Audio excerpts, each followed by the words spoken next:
really wish to express appreciation to everyone who has made the time to join us on these varied platforms, Zoom, Facebook, and YouTube, for our virtual panel discussion, Heart Attack Care in Barbados, The Future is Now. It is my privilege to warmly welcome you. So, what is World Heart Day and why all the fuss? Created by the World Heart Federation, World Heart Day informs people around the globe that cardiovascular disease, including heart disease and stroke, is the world's leading cause of death, claiming 18.6 million lives each year. And it seeks to highlight the actions that individuals can take to prevent and control cardiovascular disease. It aims to drive action to educate people that by controlling key risk factors such as tobacco use, unhealthy diet, and physical inactivity, at least 80% of premature deaths, that is, under 70 years of age, from heart disease and stroke will be avoided. The World Heart Day is a global campaign during which individuals like ourselves, families, communities, and governments around the world participate in activities to take charge of their heart health and that of others. Through this campaign, the World Heart Federation unites people of all colors, classes, creeds, countries, and backgrounds in the fight against the cardiovascular disease burden, and inspires and drives international action to encourage heart-healthy living across the world. They and their members believe in a world where heart health for everyone is a fundamental human right and a crucial element of global health justice. And this is information taken directly from them. As we are a committed and bona fide member of the World Heart Federation, we at the Heart&Stroke Foundation seek to play our part every year in spreading these important messages throughout the month of September. So not just simply restricting ourselves to one day, which is World Heart Day, using varied forms and activities, various media. And throughout the year, through our training, our presentations, our public advocacy, and multiple stakeholder engagements, this is what we try to do. So on this World Heart, we at the HSFB encourage everyone to use heart for every heart. That's this year's theme. This is an opportunity to stop and consider how best to use the heart for humanity. So the 3 pillars this year: humanity, nature, and ourselves. Beating cardiovascular disease is something that matters to every beating heart. In terms of definition, just to give you context as we go into talking about heart attack care in Barbados, use heart can mean to think differently, to make the right decisions. The heart, they say, and we know, is the only organ you can hear and you can feel. It is the first and last sign of life. And it is one of the few things with the potential to unite all of us as people. So, in coming to the close of my remarks, I will just look at these 3 pillars and challenge us each in some specific areas. Use heart for humanity. Be respectful to others. Be our brother's keeper. Be mindful that our actions create and spin off to create reactions. So think how our behavior might impact that of others. Use heart for nature. Be mindful of how we treat the environment which we live.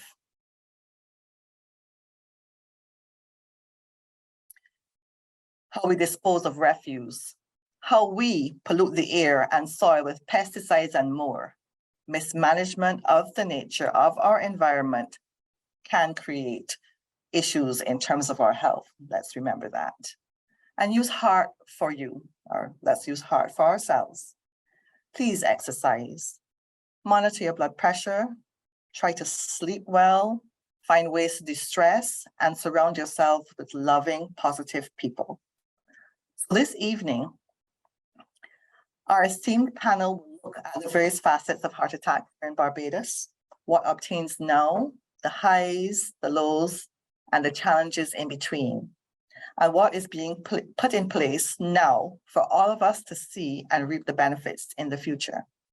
We challenge you, I challenge myself, to listen intently, ask questions, and think about what I might be able to do differently from this evening onwards. Let's all use heart for every heart. I invite you to enjoy this evening's panel discussion. Thank you. Okay. We will now move on to a segment entitled The Voice of the Patient, and I invite Mr. Philip Grant, a client of the Cardiac Disease Prevention and Rehab Program of the Heart&Stroke Foundation, to share his perspective with us. Mr. Grant. Thanks for giving me this opportunity to speak to you all. First of all, let me say that my symptoms, I didn't have typical symptoms in terms of typical chest pain. My arm pain was running from my shoulder down to my wrist. At first thought it was tendonitis, which I've experienced before. But the pain was very intense. So when I called the ambulance service, they told me to go to SRAP, which I did.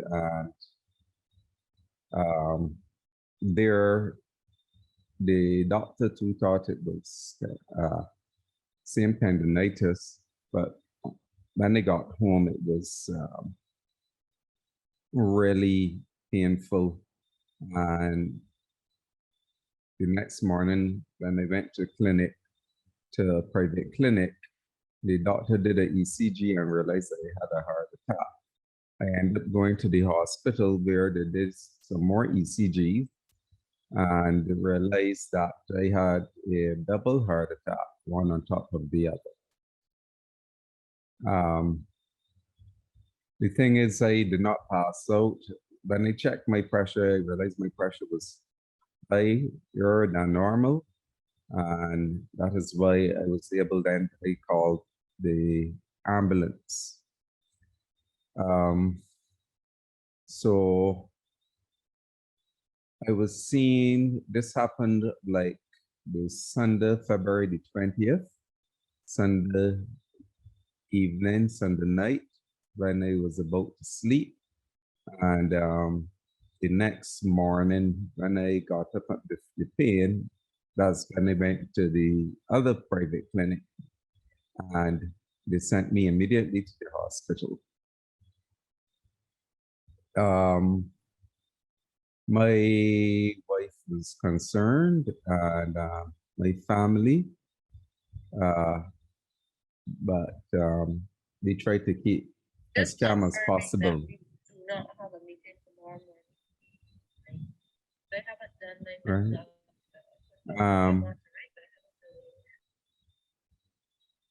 Right, and so I, when I got to the hospital, and they told me that they said they would need a stent, and luckily the surgical team was available at the time, and they put the stent in, and they realized that there were 2 blockages. The next stent was scheduled for later. However, that could not be done because the vessel, the part of the vessel that was blocked, second vessel, was too narrow to accommodate the stent.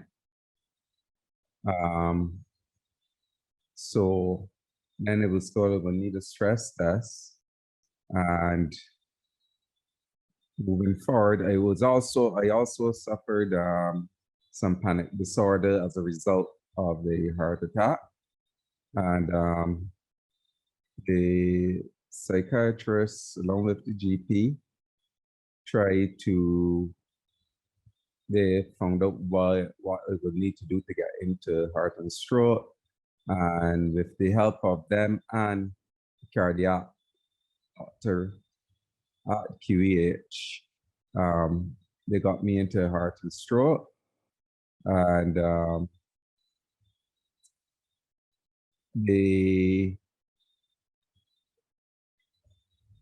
since then, I have improved a lot. My mood has improved a lot. The exercise has really given me energy to do things that I was inhibited from doing as a result of the heart attack. And it has been a very pleasant experience. The nurses here, the nurses and the doctor has been really helpful, really good. And it has been really pleasant experience, and I'm absolutely enjoying the experience. With the help of the nurses, they actually assist in teaching you how to use the machines so that you can do the use the machines effectively. The program I will recommend to anyone who has been suffering or have had heart attacks. It is a pleasant experience. They are very helpful, and they monitor you to make sure it is safe as you do use the machines. And because of my lower risk, because when they did this stress test, I was in lower risk, but having the motivation to do the exercise and so on has helped a lot, so that I now into phase 3. Thanks. Thank you so much, Mr. Grant, for sharing with us this evening and, giving us some insights into the continuum of care. And, to use your own words to say that it was good to hear that you're having a safe and pleasant experience during rehab. Ladies and gentlemen, at this time, I am pleased to introduce to you Dr. Don Scantenberry, who will give an introductory presentation and then introduce the moderator for the panel discussion. The theme for World Heart Day is Use Heart for Every Heart. And we decided on this World Heart Day to speak about heart attack care in Barbados, because there's some really great things happening, and we thought it would be good to share with the public. One of the things that I like to do is teach and to educate. And sometimes I have presentations for the public. And this is one of the slides I start with. I often ask people to rank causes of death globally. And often, I start off with cancer, ischemic heart disease, stroke. I put COVID in there. I used to have HIV/AIDS in there. And invariably, people will rank cancer as number 1. But if you've been paying any attention over the last month, you will realize that cardiovascular disease is by far way out in front, the number 1 cause of death worldwide. So most recent numbers from 2019, I have listed for comparison the numbers of COVID-19 deaths as of September 28th, listed on the WHO website. So that was yesterday. And I'm talking about all deaths from March or February 2020 when we started counting. So if you divide that up into COVID-19 is probably thought of as being the number 3 cause of death worldwide. So ischemic heart disease is number 1, stroke number 2, cancer is number 3, and then COVID-19. So understand a little bit about what I'm speaking of. What is ischemic heart disease? What is going on when you have a heart attack? Let's take a little bit about a little look at that house called your heart. And I like to use this because it's a really good analogy. Your heart has walls, it has its plumbing. So these are the blood vessels that run along the outside of the heart that bring oxygen and nutrients in through the pipes called the coronary arteries. It has its electrical wiring. The conduction system of the heart actually conducts electrical impulses. It has its doors and windows, or we can say the doors, the valves within the heart that separate different chambers and rooms and prevent blood from flowing back when it's not supposed to. And just like things can go wrong in your house, things can go wrong in your heart. So if you have weakened and stress points in your walls of your house, you know, they can fall down. And just like that, the walls of the heart can become weakened and you can get something called heart failure, which causes shortness of breath. You can't lie down flat at night. You have to sleep sitting up in order to get your breath. There's leg swelling and fatigue. There's faulty wiring. So just like in your house, if you have short circuits, you can have short circuits inside your heart as well. And that can lead to things such as palpitations, dizziness, fainting, and sudden cardiac death is also a symptom of an abnormal heart rhythm. So, you know, at one of my presentations when I talked about sudden cardiac death being a symptom, I always get chuckles. But really and truly, if you resuscitate someone from sudden cardiac death, then it is a symptom. You know, their heart stopped, they essentially, for all intents and purposes, died, but you were able to apply some more electrical energy to the heart to get that abnormal rhythm stopped, and the patient can come back from the dead, as it were.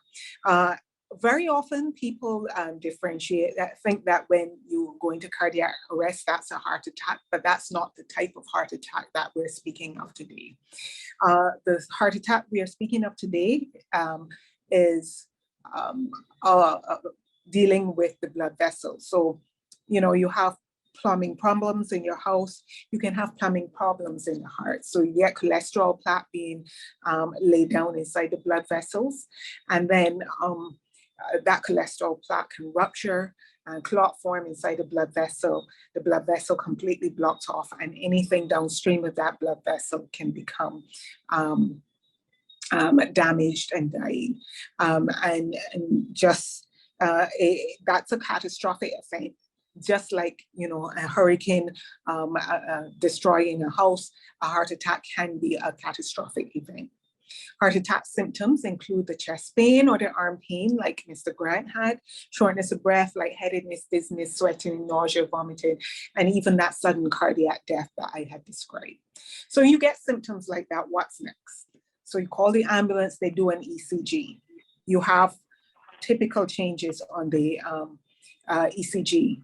So you come to the hospital and we proceed to open the artery. We examine you, we give you some medication, we put in an IV, we inject the medication called thrombolysis, and then subsequently you come to the cath lab and we do angioplasty and eventually put a stent in. I'm going to ask that all that everyone put their mics on mute. So as far as management or the emergency management of heart attacks, in other countries, sometimes patients come straight to the cath lab as opposed to getting medication to open up that blood vessel. And that's something that we hope to be working towards. Now, when it comes to a heart attack, and heart attacks in Barbados, here are some statistics. A few years back, not that long ago, we used to have around 350 to 400 heart attacks a year. But for some reason over the last few years, and these are data directly drawn from the Barbados National Registry of Non-Communicable Diseases, the numbers have really been going up. And in 2019, we had 547 registered heart attacks in the registry. So there has been this steady increase in heart attacks over the last 5 to 10 years in Barbados. And when we look at how patients are doing, so out of those 547, some of them end up being diagnosed after the fact. Some of them have sudden cardiac death and don't actually end up coming into hospital. And so out of those 547 in 2019, 300 were admitted, 340 were admitted to QEH, and 77 died in hospital, which gives a 25% mortality in 2019. In 2014, so these data, that's 35% data was 2014, 2015 data. Sorry, I forgot to change the number. This was a presentation that I had given some time back when we started this process. And when we compare our outcomes to other developed countries, remembering that Barbados on the world, as far as the rest of the economic world, we are considered a relatively developed country. Mortality is 68%. So that got us all thinking, lots of consternation. And, you know, if I were to break it down, we get about 400 heart attacks a year, 400 MIs. It's now 547. And 250 of those are admitted to hospital. It's now 350. So, you know, as I update these figures for this presentation, that, you know, it's becoming more obvious to me how urgent this becomes. So that means every day an MI is admitted to hospital, and a STEMI, that big one that we have to open up the artery and has such a high case fatality rate every 5 days, and it's probably every 3 days by now, with a case fatality rate of 16%. For comparison, in India, which is not a developed country, case fatality rate is 8 to 9%. And there are figures from literature that I found for Trinidad of 12%. That is a very select population, that those figures from Trinidad.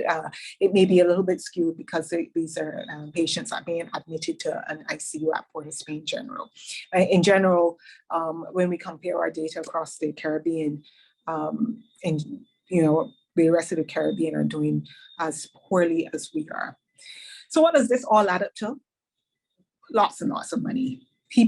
We spend a lot of money on the cardiovascular diseases in Barbados, heart disease and stroke. And, you know, yeah, you know, we're spending money and people are dying, but also we're losing a lot of economic output also when people, you know, they can't work because they miss work days, or they work at a reduced capacity, they're not paying attention because they're ill, or they actually drop out to the labor force altogether. So it's a big problem. When we look at the other countries, you know, the US, UK, a lot of European countries, their heart attack mortality death rate is decreasing. And some of that is because of things that have been instituted. So in 1961, they established coronary care units. 1969, coronary artery bypass grafting was introduced. 1977, angioplasty and PCI were developed. 95, we had the first implantable cardioverter defibrillator. That was in 1980. In 95, the trials of thrombolytic therapy showed that it was very, very helpful in reducing mortality. And then in 93, the superiority of primary PCI, where we do that stenting first, as opposed to fibrinolysis, was demonstrated. So where are we? So there's no coronary care unit in Barbados. We have staffing issues. We do have fibrinolysis readily available. We do have angioplasty. We do have cardiac surgery. So the question is, why are our outcomes so bad when we have all of this modern technology? What on earth is going on? I'll hazard to say that it's all in the implementation. So you have your patient having a heart attack, having chest pain, this particular patient. You have your STEMI center. That's the heart attack center, that's the QEH. And there are all these barriers to the implementation. So we know that timing of opening that artery is critical. The farther you are out from the onset of symptoms, the worse patients do, the higher their mortality. So we're trying to get people back to that early time so that we can improve mortality. And this is an early trial from back in 1994 where they demonstrated that the importance of the rapid time to treatment with fibrinolysis. So when we look at our epidemiology or data, we realize that if you look at the box down at the bottom, patients who had early fibrinolysis, who had early opening of the artery, actually did just as well as those first world countries. So if we are able to put systems in place and establish systems of care to overcome the barriers to getting that artery opened early, patients will do just fine and we will do just as well as other countries. But this is how I feel we're doing. We have the STEMI Center, which is the QEH. We have primary care centers. We have the emergency ambulance service. We have urgent care centers. We have patients at home drinking their ginger tea. And all of these satellites have no communication whatsoever. So what we are trying to do with our projects is make sure that we have these clear pathways by which patients can get their treatment and their effective treatment. These are the sites of care that we're dealing with. Pre-hospital care, there's the home. Patients need to understand what is a heart attack, what are the symptoms of heart attack, like Mr. Grant described or I described earlier in this presentation. Out in primary care, your GP at the polyclinic, early recognition of symptoms, ambulance service is one big area that we're dealing with. Urgent care centers as well. And then when we come into the hospital, there's the emergency room, internal medicine service, the intensive care unit, the Department of Cardiovascular Services. Every single one of these has a role to play as far as the management of the heart attack patient. And every one of these we need to look at these areas and look at how all of these areas are integrating together in order to make sure that our heart attack care is top of the line. So at this point, I'm going to pause and introduce the moderator for the rest of our evening's discussion, Mr. Anthony Harris, whose current title is the Special Advisor on Strategies for Mortality Reduction in Acute Myocardial Infarction.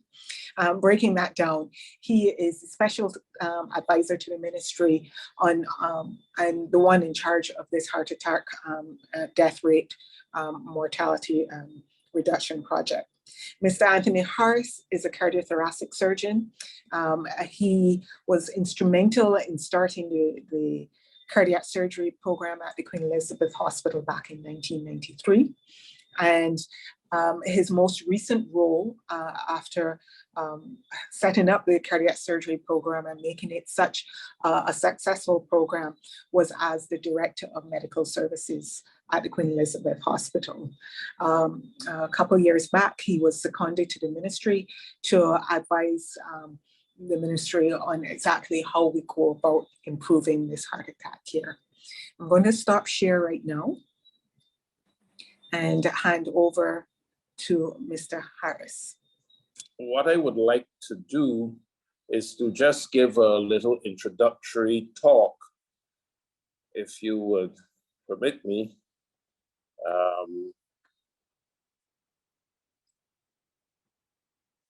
To outline how we were working with this.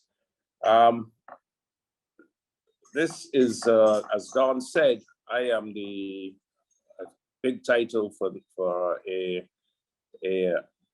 just a coordinator, special advisor to the Ministry of Health on mortality reduction in acute myocardial infarction, quite a mouthful.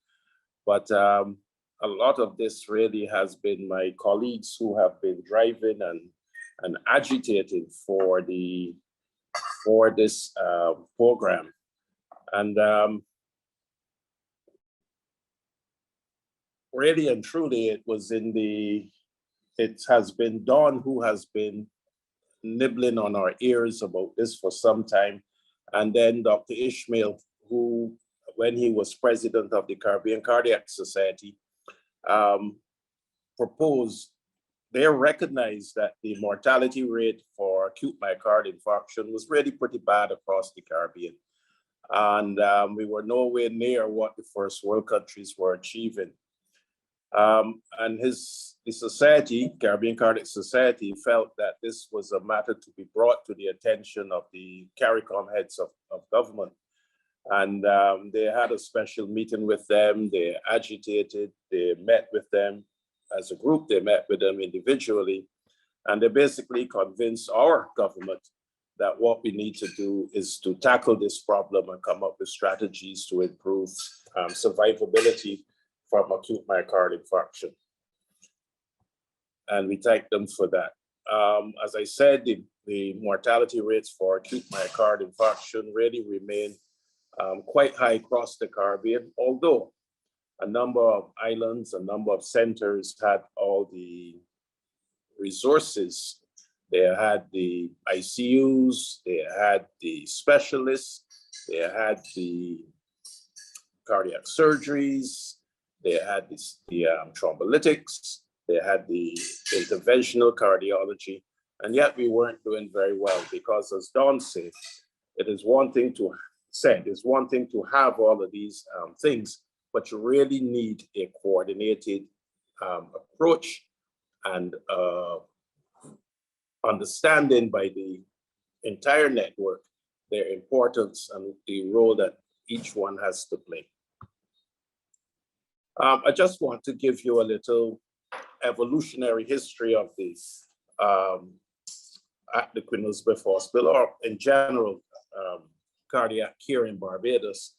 1971, as far back as then, we had a cardiac unit, which was started by Professor Hassel. Dr. Haynes recognized the need for and drove the establishment of an ICU at the Queen Elizabeth Hospital. And I remember him commenting to me that heart attacks was few and far between in those days. But he has certainly over his lifetime has seen a rise in these things. And as Don pointed out, it continues even today, the last few years. 1982, Richard Ishmael came back fresh from his fellowship in the US, and he was able to introduce cardiac catheterization in a little primitive way, but very innovatively, and he should be commended for it. Way back in 1982. In 1988, he also, working with Dr. Massey and I believe Cindy Flower as well, was able to introduce thrombolytic clot busting therapy and their protocols to the Queen Elizabeth Hospital.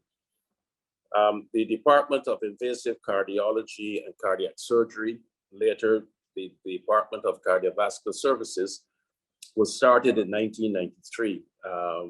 And that was when I came back home and we were able to get cardiac surgery going. 2014, we have had a cardiac suite, still not fully functional, not because of staffing problems, particularly nursing staffing problems. And then, of course, Dr. Scantenberry, I hope I'm saying this right, Don. I have you coming back to the hospital in 2015. And Dawn came back with following her interventional cardiology training, and bright-eyed and very bushy-tailed, and she really was an inspiration for us and has been since then really driving the advances with interventional cardiology at the Queen Elizabeth Hospital. And then, of course, in 2019, 2020, we saw the refurbishment of, or the beginning of a refurbishment of the accident and emergency department, with the promise that it would have improved facilities for managing acute heart attacks. But it wasn't just at the Queen Elizabeth Hospital that we were seeing advances and changes.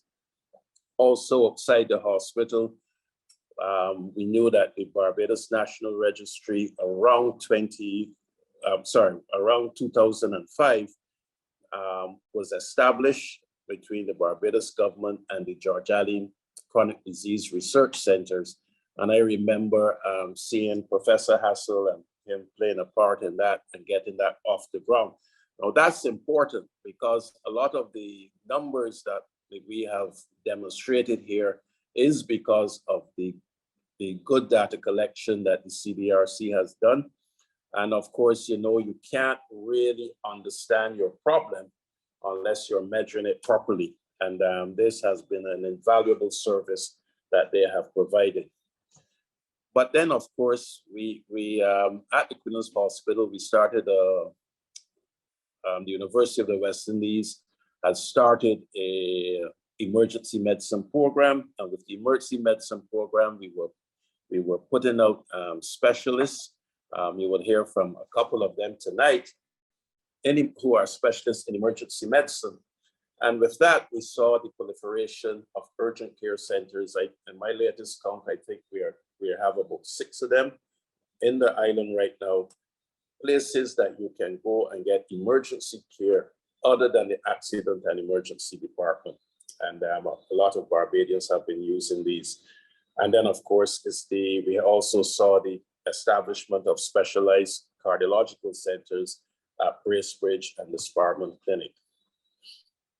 So, following the urging by the Caribbean Cardiac Society and then our own local Dr. Scantlebury, the Ministry of Health and Wellness established an office to determine strategies for improving survival following heart attack. And when they charged me with that, I felt that we needed to develop a clear methodology as to how we are going to go about it and do so.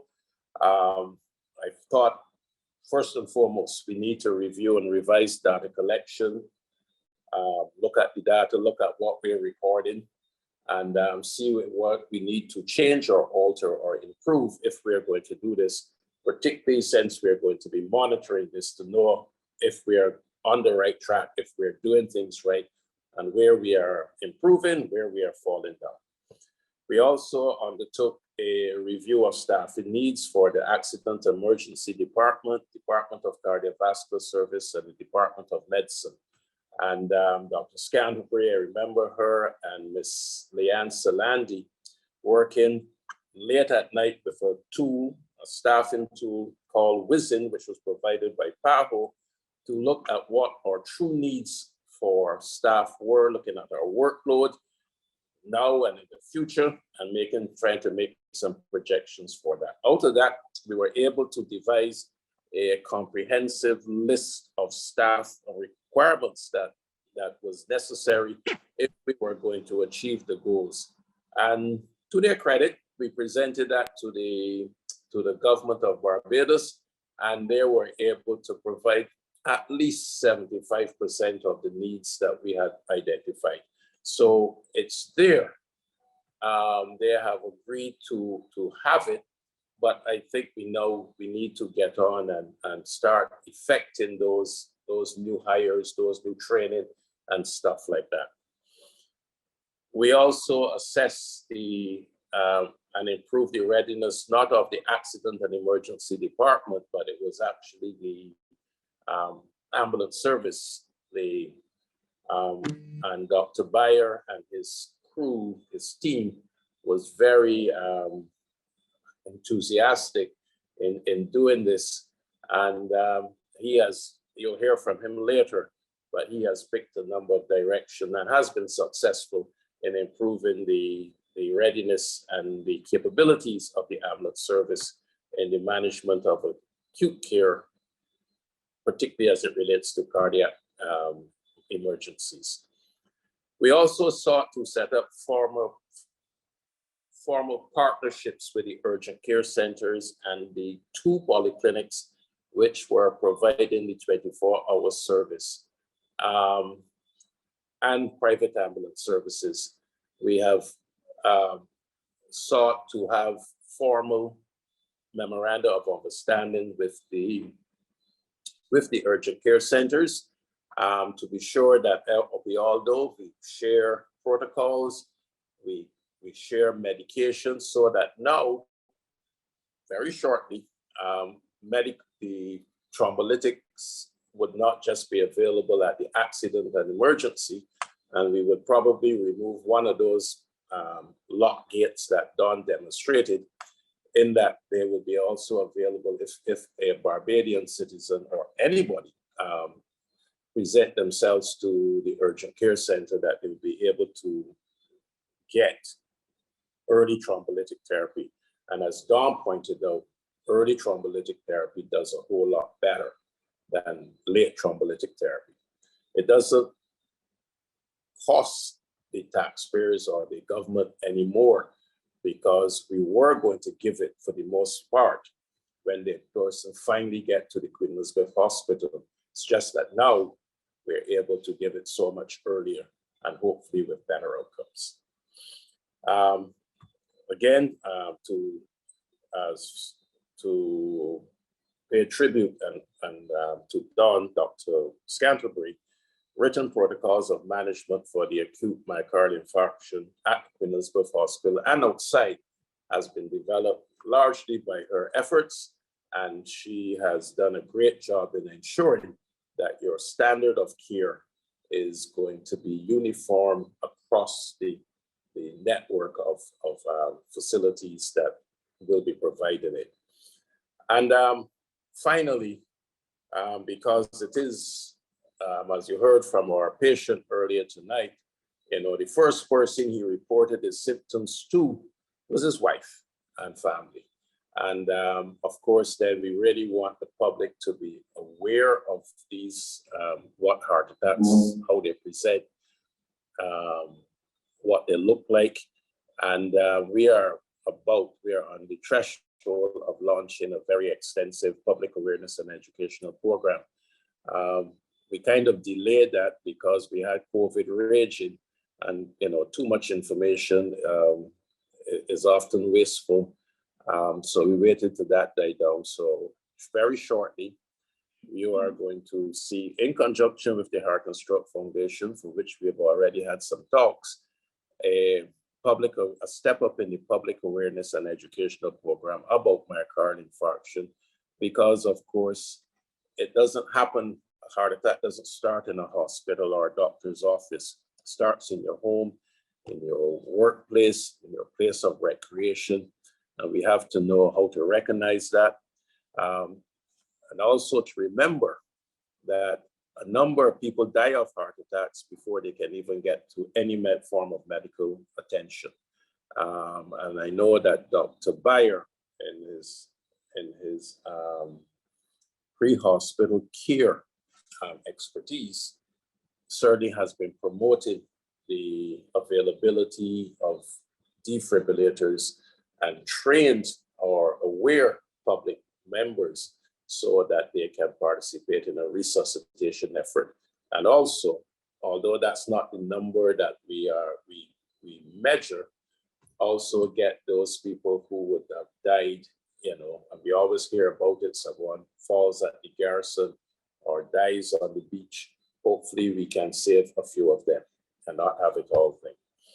And just to sum up or to finish up here, we also want to develop, along with DRC, a monitoring and evaluation system where we look at this every 6 months. So we know that we're going in the right direction, that we're achieving what we want to achieve. And we've set a simple goal of 50% reduction in the next 3 years, and then getting that mortality to under 10%, like the first world countries, over the next 5 or so years. So with that, I am going to now introduce you to the panel. And first up, we would like to hear from Dr. Ishmael himself.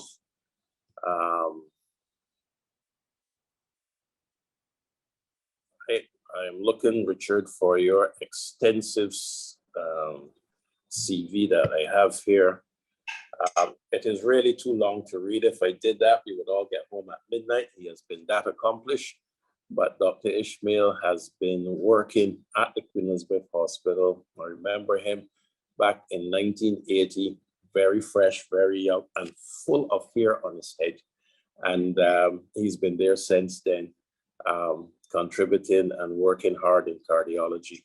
He was certainly instrumental, the lead for making the establishment for getting cardiac surgery to Barbados, he along with Trevor Hassel. And he also has been a member of the, not just a member, the president of the Caribbean Cardiac Society.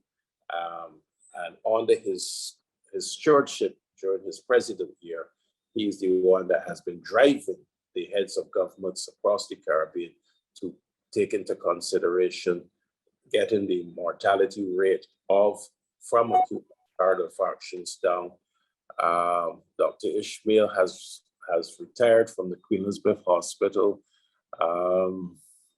just over 5 years, 7 years now. And he is still practicing cardiology in his private practice at Bracebridge, and still as busy as he has been when he was a young 20-something-year-old fellow. And I don't know how he keeps going so much, but we will hear from him. He perhaps has the best perspective from a historical point of view and from a visionary point of view for how we are going to achieve what we've tried to achieve here with mortality reduction. So without anything further, I would like to invite my colleague, Dr. Richard Ishmael, BJH, GMC, and a whole host of things behind his name. Good evening, Dr. Ishmael. Mr. Harris, thanks very much for that kind introduction, colleagues, ladies and gentlemen.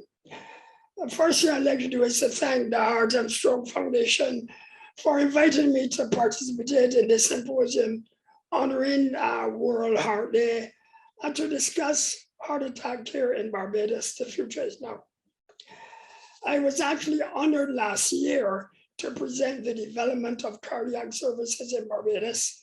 And in fact, I would like to start my presentation today and with my concluding slide from that presentation, because I think it is very relevant to the discussion today.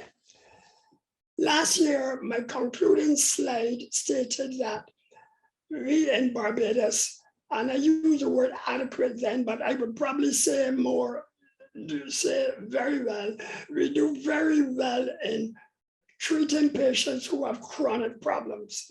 If you have chronic ischemic heart disease, you have a valve problem, you are hypertensive, you have congenital heart disease, you have an arrhythmias, we do very well in Barbados because we have all the various testing, we have overnight surgery, we have cath labs and so on.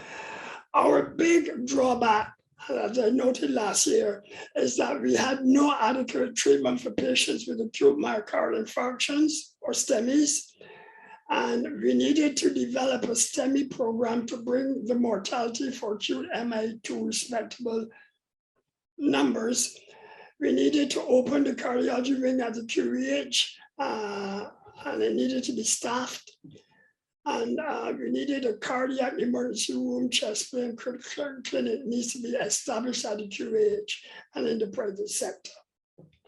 So that is my opening statement. And from what I see going on now from Dr. Scantenberry's presentation and what Mr. Harris said, we are well on the way to doing that. So what I thought my presentation will be about is I am now going to be wearing my hat, not as a cardiologist in Barbados, but as a former president of the Caribbean Cardiac Society, and looking at it globally and looking at the Caribbean in general and how we all got this going. Now, and from a historical point of view, in 2007, there was the first Caribbean Heads of Summit conference on NCDs.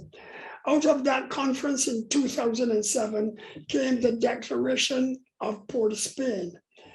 And what that said was that our ministries of health, in collaboration with other sectors, will establish by mid-2008 comprehensive plans for the screening and management of chronic diseases and risk factors, so that by 2012, 80% of people with NCDs would receive quality care and have access to preventative education based on regional guidelines. Now, out of that summit came the CDRC Chronic Disease Research Center in Barbados and the Barbados National Registry, which compiled data on heart attack, stroke, and cancer. The BNR tabled in 2016 the annual report for acute MI of 2014, and we were seen to have a mortality of 37% for acute myocardial infarction. This was particularly alarming, bearing in mind that the mortality in most developed countries was between 6 to 8%. Now, the cardiologists who treated heart attacks in Barbados at that time, that was Jeff Massey, Stephen Moore, and myself, we knew that the mortality was high because we were the ones who would see the patients die in accident, emergency, and on the wards of the QVH. But we didn't realize that really that it was that high, and that was a good benchmark for us. The reason for that mortality is multifactorial, some of which Dr. Scantenberry talked about already. Oops, my slide doesn't move.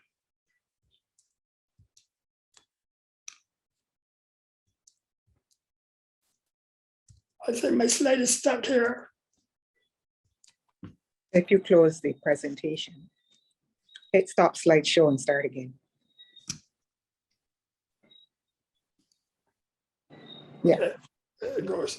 All right, I am, Dr. Scantlebury has already described the pathophysiology of acute MIs, but I will show the slide here now, because basically this is a slide, this is the one slide that I showed to the CMOs, the ministers of health, and the prime ministers when we presented our information to them. The management of acute MIs is a time factor thing.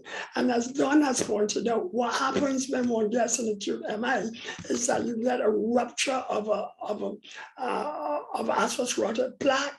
The body thinks it is injured. It sends platelets to try and plug the hole. Sometimes the platelets are not very smart and they end up plugging a hole. The entire artery, and if you can't get the blood coming through, then that heart muscle dies. So it is very important basically to do this thing in a timely manner, and that has been, as Mr. Harris pointed out and Don pointed out, that has been our problem in the past. And I would mention here that approximately, as Mr. Harris said, approximately 30% of patients with acute MIs die before even getting medical attention. That death is usually related to sudden death due to ventricular tachycardia, ventricular fibrillation, or severe congestive heart failure and circulatory collapse due to large area of heart muscle dead. Basically due to pump failure, and that tends to occur after myocardial infarction. Now, I happen to be president of the Caribbean Cardiac Society when those figures came out. And at our council meeting, the members of the Caribbean Cardiac Society, we were very alarmed about that, having a 37% mortality for acute MI, and the rest of the world had a percentage of 8%, sorry, the rest of the developed world.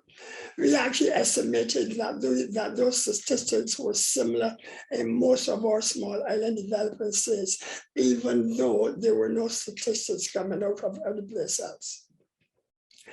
We were so concerned that not much has been done to improve the treatment of acute MIs, which is a cause of this alarmingly high mortality. Now, we then opted, rather than to go to the individual countries and make a presentation, we opted, as the Caribbean Cardiac Society was a Caribbean thing, we opted that we should go to CARICOM, which overlooked the Caribbean, and we decided on an advocacy letter to CARICOM, which was sent in October the 9th of 2017. In this advocacy letter, we explained to CARICOM what caused heart attacks and how we would best treat it, right? And we made a proposal that we get a regional strategic plan for the management of patients with acute MI. Now, this regional STEMI program basically said that what we would do is that we would develop a regional STEMI network program with hospitals, medical centers in various countries being assigned to different levels in the network, depending on the ability to do coronary angiography and stenting. This was sent off in, as I said, October of 2017. For almost 2 years, we did not hear anything from CARICOM.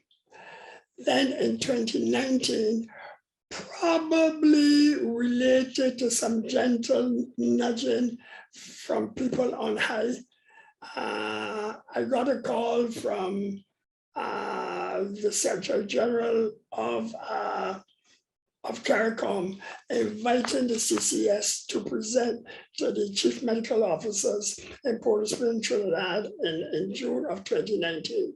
So we went and Who's that? Uh-huh. we went and we presented there, and then we were subsequently invited again. Harris. With his good voice. The other people talking. So then, so after presenting to the CMOs, we were then invited to present at COSAD, which was the Ministers of Health, and we did that in September 2019 in Washington, DC. This is a letter that was sent to Ambassador Irvin LaRock, Secretary General of CARICOM at the time, and in this letter we also gently said that there were a number of prime ministers from the region who had died of acute MIs while in office at relatively young ages. And these were the presentations that we made. We presented, Dr. Ron Henry and myself presented in Trinidad to the CMOs. We presented to the Ministers of Health in Washington, DC, and I myself presented to the Ministry of Health in Barbados Reassembly Program in June 2019. And Mr. Harris may remember that because he was at that meeting. Now, clearly we got some traction there.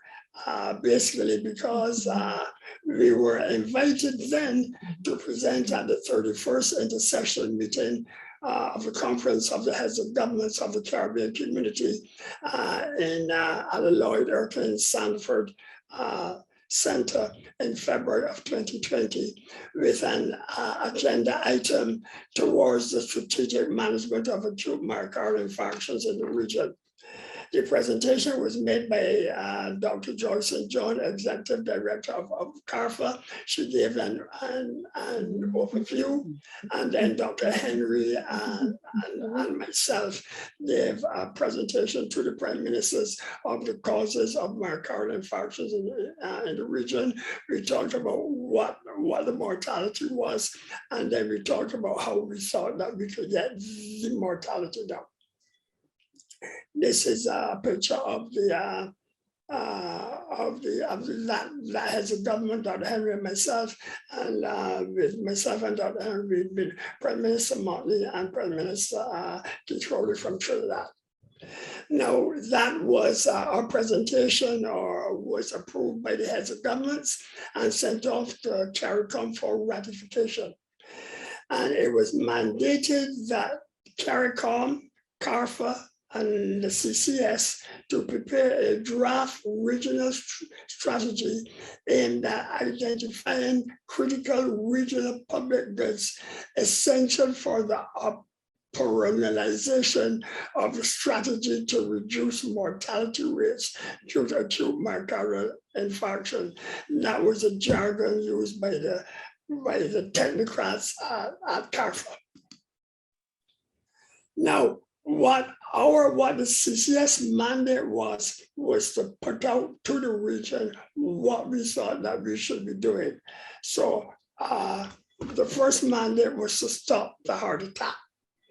And we mandated that all countries establish local reperfusion sites, hospital or fully supported health centers, and they should have accessible to every, and they should be accessible to every potential STEMI within 6 hours of the onset of pain.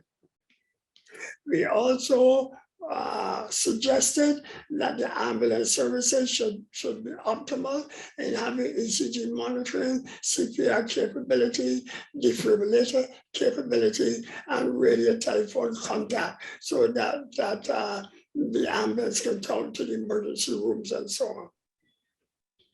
And if access to emergency angioplasty or PPCI within 2 hours was not feasible, we then suggested that thrombolytic drugs, either metallized or streptokinase, should be at the reperfusion sites.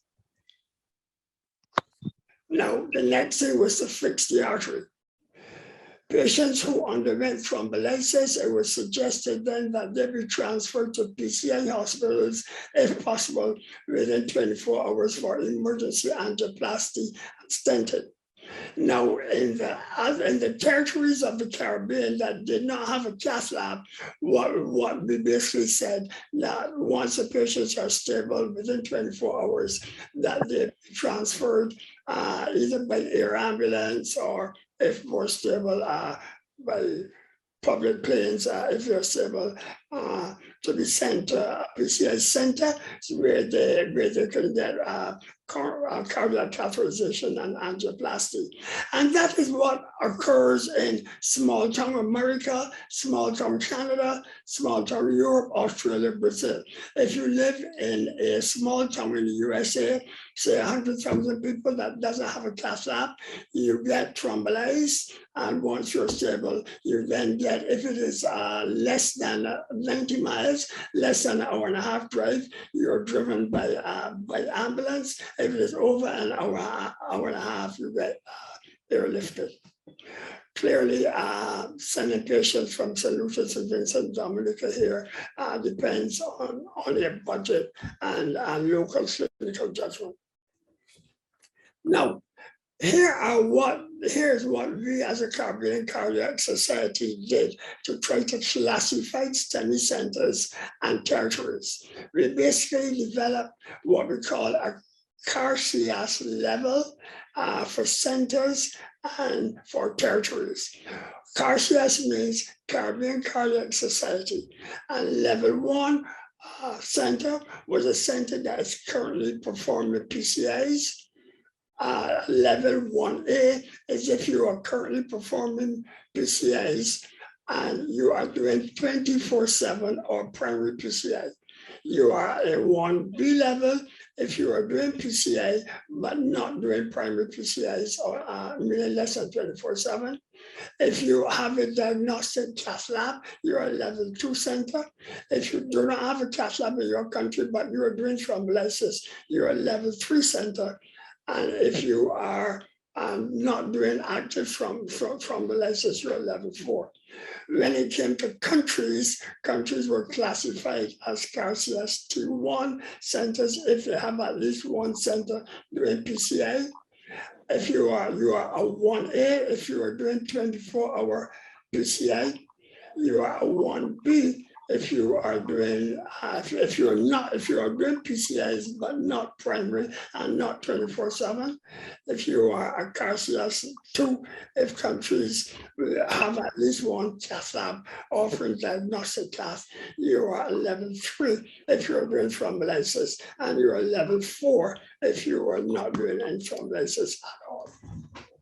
So this was all sent to CARICOM in February of 2020. And all of us know what happened after that. In comes COVID. and everything was put on the back burner. We heard nothing from CARICOM for almost a year and a half, and this was in spite of me sending a couple of emails to the CARICOM secretariat, telling them gently that even though there was a CARICOM pandemic, more people were dying of acute MIs than were dying from COVID. I didn't get any reply from them on that. The next contact, they actually contacted us in June last year and invited us to present to the CARICOM CMOs, but that meeting was subsequently canceled. We then hear from them for another year, and they contacted the CCS in June of this year. And since then, we have made a number of virtual meetings and have been making good progress in getting this project off the ground. In the meetings in June and July, we put together a steering committee was put together. Steering committee comprises of Dr. Joyce and John, who is Director General of CARFA, Dr. Gordon Boyle and Timothy Old from CARICOM, Pa Howard, Dr. Sandoval, and Dr. Ron Henry, and I run the steering committee for the Caribbean Cardiac Society. And what we've been doing is trying to assess what is going on in the various territories. So far, we have gotten replies from most of the territories looking at them. If you exclude Haiti, which has a population of 11 million, there are 7.6 million people in CARICOM. And if we estimate, it is known that if you, for each population of 1 million people, you get about 600 STEMIs. So we expect that we would have about 4,500 STEMIs per year in CARICOM. We also looked at the member states who is doing what. There were 6 member states that classified as CARCS T1A. That was Belize, Bahamas, Guyana, Trinidad, Tobago, Suriname, and Jamaica. Barbados was classified as a 1B. I'm not quite sure why we are 1B. We have 2 state-of-the-art cath labs here. We have 2 interventional cardiologists, and Barbados is a small country, and you can get anywhere in Barbados within half hour to 45 minutes. So I clearly feel that we should be 1A. If you can do it in Jamaica with 1 interventional cardiologist, in Guyana who has 1, in Suriname that has 1, and their countries are so much bigger than ours, we certainly can be a primary PCI center here in Barbados. CARCS level 3, St. Lucia, Antigua Barbuda, Montserrat, Nevis, and so on. They are the ones who would do the thrombolysis, and those countries are our classical referral centers. So I would expect that in those countries, they would probably refer to either us here in Barbados or to Trinidad, because Jamaica, Bahamas, Suriname, and so on are far away for them. So that is as far as we are dealing with the Caribbean Cardiac Society. They asked us to present last week at the COSAL meeting to the ministers of health, which we did, bringing them up to date to where we are in this process. And that's it for me. I want to thank the organizations for inviting me. And I just want to bring you up to date with what is happening in treating the 2 MIs in the region. Thank you. Well, thank you very, very, very. And that was certainly a lot of work you've done. You should be praised for that. And the Caribbean Cardiac Society has been doing a tremendous job in driving the standard of care in this area. And I think it is really from the efforts of people like yourself and Dr. Henry and all the other past presidents who has been done a real yeoman service, and a lot of it goes unnoticed, but it really should be lauded. I would like to invite next to speak Dr. David Beyer. Dr. David Beyer, OBE, is a trained emergency physician. He is the consultant in charge of the emergency ambulance service, and he finds time to lecture as well in emergency medicine for the UWI. And he is also the medical coordinator for pre-hospital emergency care courses at the Barbados Community College. Always busy. I can never reach him on the phone, but I understand and I forgive him each time. In addition, his contribution to the field of emergency medicine locally, he's also the medical director for the Caribbean Association of Fire Chiefs. So talk about diversity. But tonight he's going to tell us about the advances that he's been making with the ambulance service as it pertains to emergency cardiac care.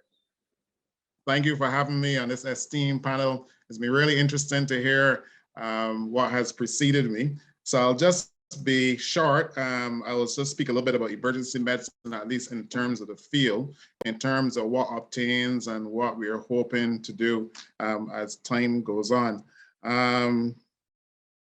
So let's see here. So again, slide's not moving, but I'll just speak. So as far as our emergency dispatch goes, as you know, 511 is a local number here in terms of where you call if you have an emergency. Hoping we are trying to work behind the scenes to develop a 911 type system whereby it'll be a single dispatch where all the first responders, being police, fire, ambulance, can be contacted at one number versus the three that exist basically at this point in time.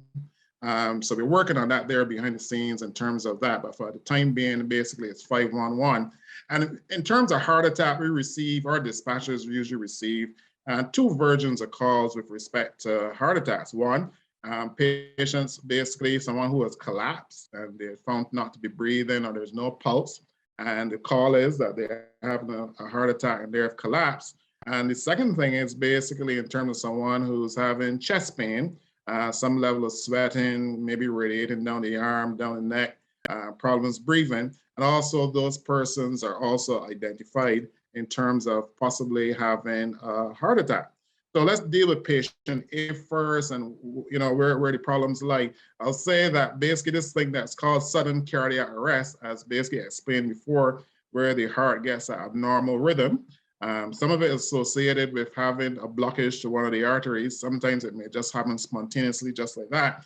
It has a high chance of poor outcome. In fact, in our world, we say that for every minute basically that passes after that occurs, the mortality increases by about 10%. So therefore, by about 9-10 minutes, basically the mortality is pretty much 100%.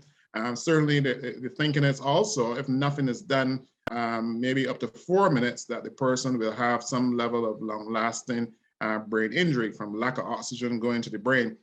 So the key thing is that basically, I mean, this is recognized worldwide. I mean, a lot of the BLS CPR courses are geared basically now in terms of early action by those at the scene, whereby they do chest compressions, and that starts to get some of that oxygen-laden blood moving again. And also this whole thing in terms of defibrillation. So defibrillation now has moved out of the realm of hospitals, and you have these, for want of a better word, shock boxes called automated external defibrillators.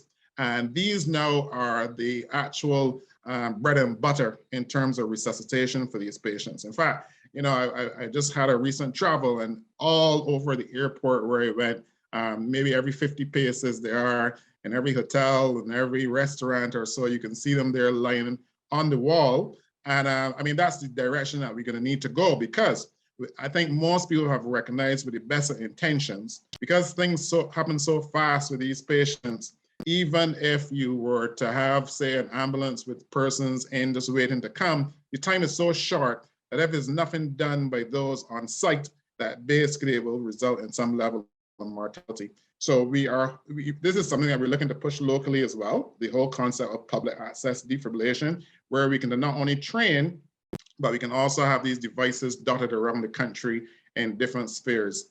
Of course, the thing is, you can do that in the field, but the patients need to be transported. We're working behind the scenes, both quantitatively and qualitatively in the ambulance service to try to increase the number of resources available. But I dare say that there still will be some need for persons to make a decision in terms of whether they start that transport, because unfortunately in Barbados, there's one main hospital, which is the main resuscitation center. So even if you were to go as far as, as far north, as far south as you can, even if you start decentralize the resources and work quicker there, you still have to come all the way back to the main hospital. And until we probably decentralize, resources, have centers around the place that can do the full resuscitation and stabilization and stuff, that is something that will pretty much haunt us. The second type of patient, sorry, before I go in terms of that, so training is essential. Recognition of the fact that someone is having an event is also essential. We are working in terms of trying to see what we can do in terms of a good Samaritan legislation. We recognize that some people are apprehensive about even though they have the training in terms of putting their hand in. And I think that basically what some countries have done is to basically allow for some level of good Samaritan legislation, whereby it sort of protects those who are trained and who in good faith are trying to help patients, that they will be protected from any basically activity with respect to the legal world should the patient demise. In fact, if you do nothing, the patient will demise for sure, but certainly we want to make sure that those persons who may be a little bit skeptical or a little bit wary, basically that they have the full backing of the country with respect to this. With respect to the second types of patient, chest pain patient or so, we do basically understand that there needs to be recognition that there's an issue. I think Dr. Scantenberry would have mentioned that persons are at home drinking ginger tea or whatever types of tea and stuff. I think that there needs to be a low threshold when someone has chest pain, particularly if they have risk factors, meaning that they have hypertension, diabetes, they're male, they're over 50, to actually seek immediate medical care and pretty much get an ECG. So ECG is a cardiac trace of the heart, and that can give a lot of information in terms of whether one is having some level of blockage of one of the cardiac arteries, and then start the actual cascade of activity in terms of medications, in terms of blood tests, in terms of whatever else needs to be done so that that person there can then have a better outcome. I know they say, time is hard. The quicker that these activities are done, the better it is in terms of the outcome, in terms of the patient. Now, one of the things that we face, both in my world in terms of emergency care, both in terms of the public and private sector, because I work at one of the urgent care centers as well, is that, delays, as we mentioned, patients delay in terms of presentation. And that time there also is vital, because the earlier we get the patients, I think the better outcome they can be. But also even some of our colleagues, there's some delay. I think that some of the GP offices and stuff, because some of them may not be outfitted to do ECGs. Some of them basically, they may not recognize the necessity in terms of this patient has a risk factor profile that would need an ECG. I think that there are some cases where we may miss in terms of time. I think that that's something that we also need to look at internally within our medical world. So I will stop there for now. I'm sure that we'll have some more discussion in terms of some of the initiatives and stuff, excuse me, that we are looking to do. And I will turn you back over to our chair, Mr. Hart. Sorry, the next speaker that I would like to introduce to you is Dr. Chaynie Williams, who is an emergency medicine physician specialist at the Queen Elizabeth Hospital. She's actually the acting DMS for the time being. Dr. Williams have sent me a very modest bio sketch, but I can say that Dr. Dr. Williams has been the driving force for the modernization of the accident and emergency department at the hospital. She has put a number of initiatives in place and has been certainly one of the main drivers for the improved cardiac care of patients when they come to the accident and emergency. She has been working tirelessly with Dr.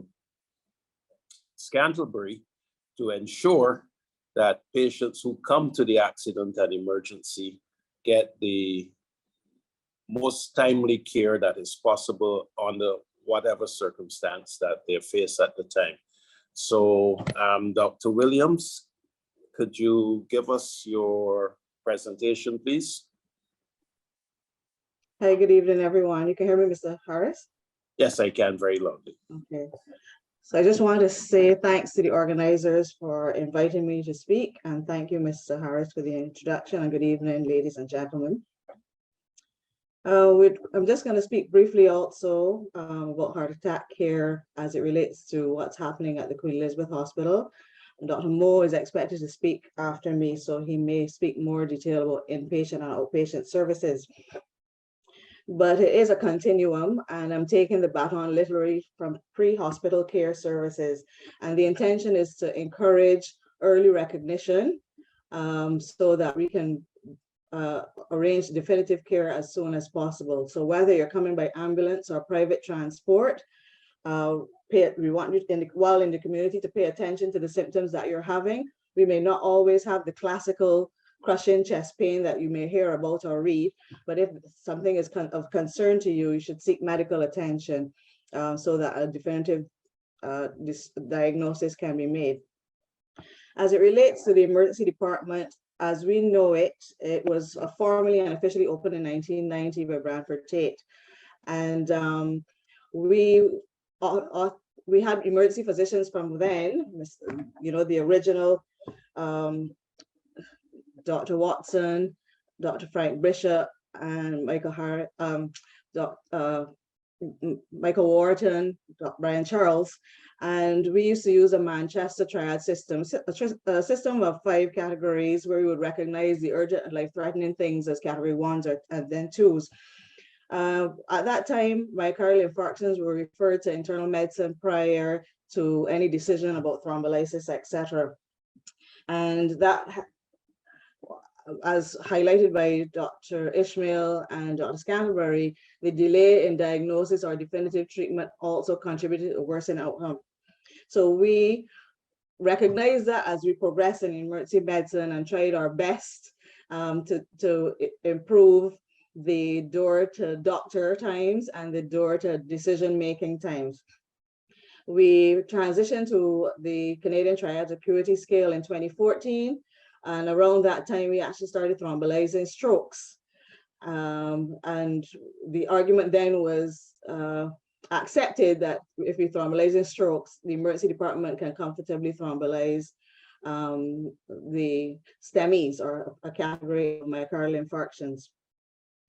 That, again, as highlighted by Dr. Scantlebury, doesn't go without its own challenges, because as you can imagine, overcrowding continues to plague the emergency department, and the door to giving the drug has several different permutations and combinations. And if we could give it at the door, literally, that would be the best outcome. But there are several things that have to happen in order to actually provide the drug that we're trying to navigate, streamline, and make more efficient. So we're now undergoing a renovation. 2019, 2020 was when it started. We moved in an extension of the emergency department in 2021, and it's not yet completed, but the design is expected to include monitoring, enough monitoring that there's a dedicated bed for the chest pain or cardiac patient who needs continuous monitoring. We now moved from a 2-bedded resuscitation room to a 6-bedded resuscitation area. And one of those beds is expected to be dedicated for that category of patients, so that we can continuously monitor that patient with a view of, if they're not having an ST elevation at the time, detect it as soon as it occurs.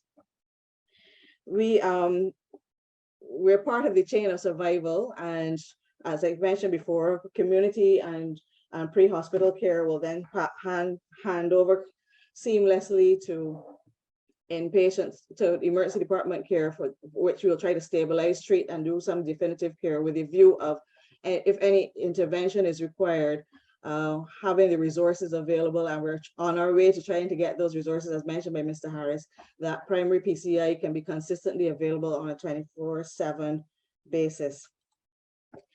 So without being too negative, some of the challenges we have systems, protocols are in place. We know we need to make this assessment as soon as possible, but we do have some bottleneck challenges, and some of the challenges, as I said before, due to overcrowding and inadequate complements of staff on a 24-hour basis, is that one, we can't have a dedicated 2 or 3 triage service on entrance. So if you only have one person at triage, we have one person on triage 24 hours a day, but you can imagine if you're assessing 4 or 5 patients who come at the same time, patient 1 takes 10 minutes to see and assess.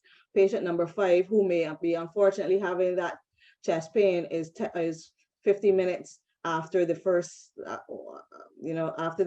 while the first person is being assessed. So that's one of the advantages of having early detection and decentralizing the care. 1 or 2, early detection and availability of pre-hospital care, so that the ECG can be done real time in the field and transported to the emergency department so that we can prepare for the patient, as opposed to the community coming up by private transport, and we now have to do that assessment. There may be a queue if we don't have the dedicated resources to have more than one stream for a triage. Access door to ECG can also provide a challenge, and we're making every effort to make sure that there's an ECG machine in all of our critical care areas at all times, in which case our setting we will need 6. And many times we are down to 2. On occasion, we have 4. The personnel to do the ECGs, we've trained up some emergency room technicians so that they can assist with ECGs. And I know Dr. Moore is going to speak specifically about cardiac techs and ECG techs to provide a consistent and high quality service for the entire institution. And that's what we're working towards.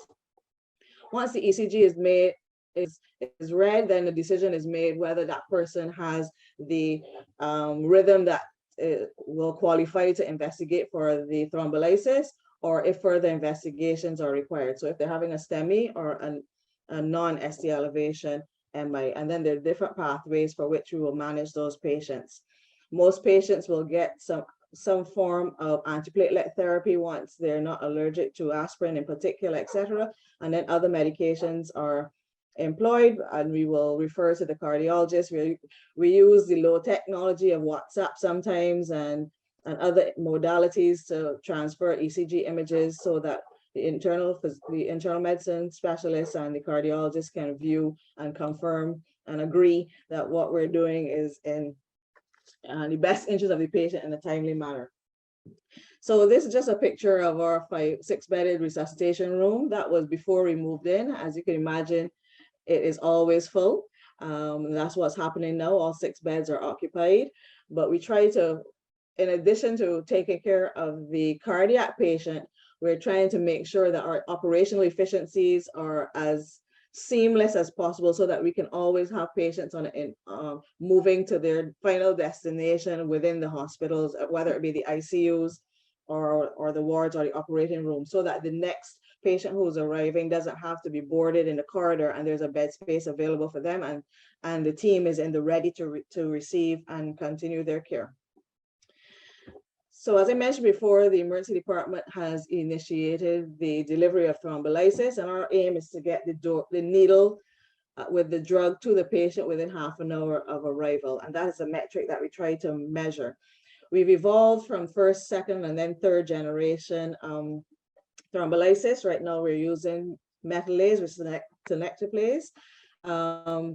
It is costly, but all the evidence shows that this drug has the benefits and improves in terms of has less morbidity and side effects than the previous generation of thrombolytics.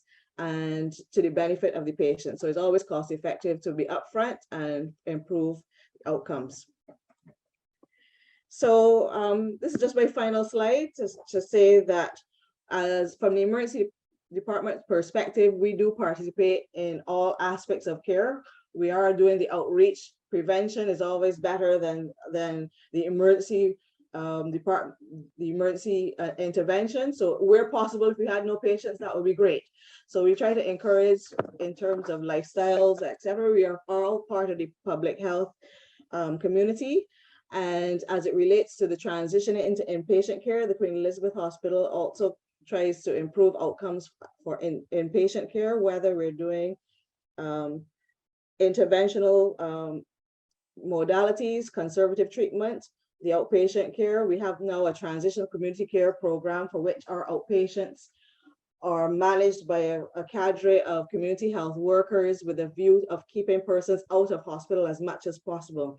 So there are QEH patients, they are seen and managed by the cardiologists and the internists as on an outpatient basis. But while in between appointments, be it every month or every 3 months, they receive sometimes weekly or twice a week visits from these community health workers to make sure that they're compliant with their medication, they understand what is going on with their disease profile. And some of the things we found out since we started in 2020 was that there's a real need for medication reconciliation, because persons get their medications from all different parts of our jurisdiction, be it the polyclinic, the private doctors, and the QEH.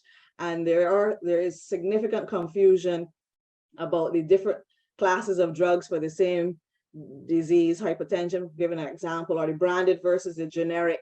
So the education for patients as it relates to their medication is important. We do believe we're actually going to formally study this, but having the anecdotal conversations from the community health workers, we recognize that patients do not pay attention to the detail about what is being communicated to them while sitting down in the consultation room or the doctor's office, and then they get confused while they're at home, and to their detriment at times. So we found that it's a useful program, and the readmission rates have shown to be decreased so far. Cardiac rehab is also something that we participate with in concert with the Heart and Stroke Foundation of Barbados. And as it relates to the chest pain unit that was mentioned, we're trying to resource the cardiac suite with the personnel that have been recommended so that we can have a couple beds for the cardiac unit so that they can get early transition from the emergency department for ongoing care and monitoring. So thank you. Our final speaker is Dr. Stephen Moe, who is the current head of the Department of Cardiovascular Services. Dr. Moe is a United States trained cardiologist who joined the department, the hospital and department in 1995, I believe it was, and has been with us certainly back then. Dr. Moe has been a big advocate for the advancement of the care at the hospital. And I remember him even in the early days driving us to ensure that we function at the very highest standards. So I will let Dr. Moe tell us now about, do his presentation now to tell us about his department and how it fits into all of this. Stephen. My presentation really is going to surround just one slide, which is this. And this is what our department does for the most part. Let me explain the screen. A patient basically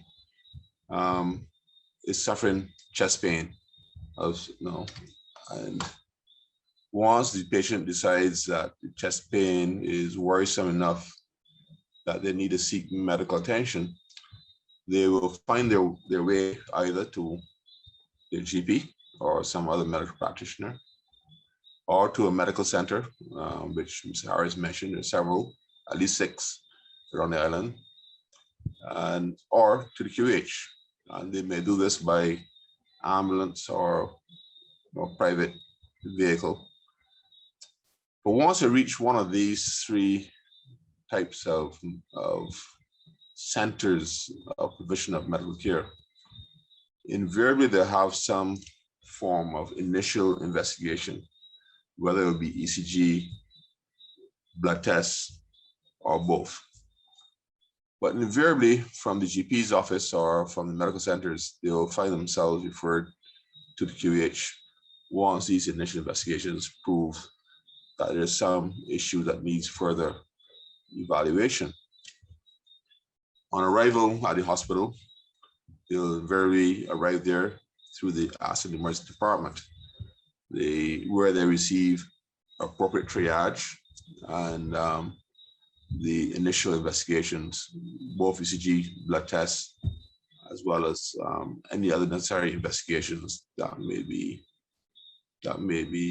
found warranted. Now, while in the emergency department, if it appears that they are in fact having a myocardial infarction, invariably the Department of Medicine or internist would be contacted to continue the care of the patient.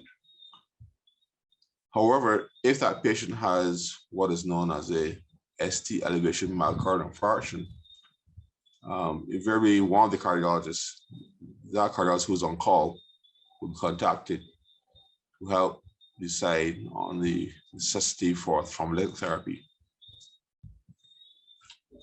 Is at this phase that one would often decide also if that patient should go to percutaneous coronary intervention. However, that program is in development currently. So currently the treatment choice at that stage remains thrombolytic therapy with delayed PCI if required. Once they have started their MI management in the accident emergency department, they will invariably be admitted to hospital for further inpatient care. And inpatient care can take several forms, but will invariably involve more than one of these. Certainly, they will have to have medical therapy, that's drug therapy, including thrombolytics. And those who require it will receive cardiac catheterization and a percutaneous coronary intervention. Or if we determine that PCI is not the appropriate intervention, they may then go on to receive coronary artery bypass grafting as inpatients. Now, the other aspect of inpatient management that you need to remember is that with medical therapy, we're also looking at the early stages of cardiac rehabilitation, which I will talk about more in a few minutes. Having received a successful inpatient experience, the patient will then be discharged for further outpatient care. And this aspect of their management is extremely important. Extremely important because one wants to avoid patients coming back into hospital with recurrent myocardial infarctions. And certainly once one receives a myocardial infarction, one is at increased risk for complications, including congestive heart failure, persistent cardiomyopathies of various types, many of which can be avoided or mitigated by adequate risk factor management. And this risk factor management that includes not just management of pre-existing medical conditions such as diabetes, hypertension, and high lipid counts, but ensuring that not only that those are well managed and managed to target, but also the patient then proceeds to lifestyle alterations, lifestyle management decisions, which will lower their risk for further events, such as weight loss and exercise. Now, a program that does help in risk factor management is the cardiac rehabilitation programs of which we have one at the Heart&Stroke Foundation of Barbados, and which I believe all those who have suffered myocardial infarction should be referred. The advantage of that program is that certainly the exercise portion of it, there is a degree of monitoring of the patients early after a myocardial infarction, and they do receive an exercise prescription, which tells them what level of exercise they can undergo. And during that program, we also look at their lipids and blood pressures and other risk factors, and ensure that they are well managed. Cardiac rehabilitation is actually one of the important aspects of the management of persons with myocardial infarction. And I believe that it could be better utilized in Barbados at this point in time. This is just an overview of the approach to managing myocardial infarctions from beginning to, I won't say the end, but certainly the start of a new life. I will stop here and to allow the panel discussion, I guess, to proceed. Thank you. So we come to the vote of thanks, but I certainly wish to thank Ms. Valerie Quinton, Mrs. Michelle Daniel, and Mr. Philip Grant for the opening prayer, the welcome, and for sharing the patient perspective. And I thank you, Dr. Don Scantenberry, for the introductory presentation, and Mr. Harris for moderating the panel discussion.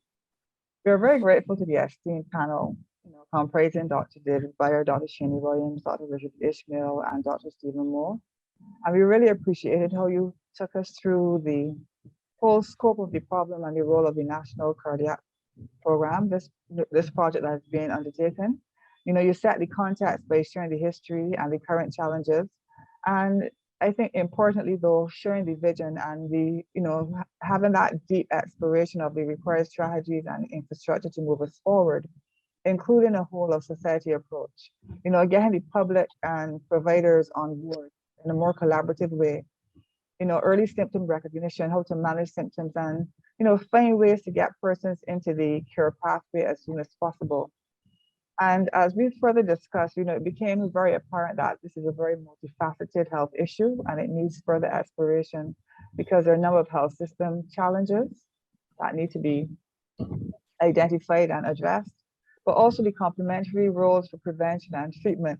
And perhaps these two things, looking at the health system and like trying to dissect a little bit more what are some of the low-hanging fruit, what are some of the things that can be improved, but also how can we get a better balance between prevention and treatment, because they're not at odds, they're really complementary. And perhaps these should definitely be the focus for a webinar in the near future.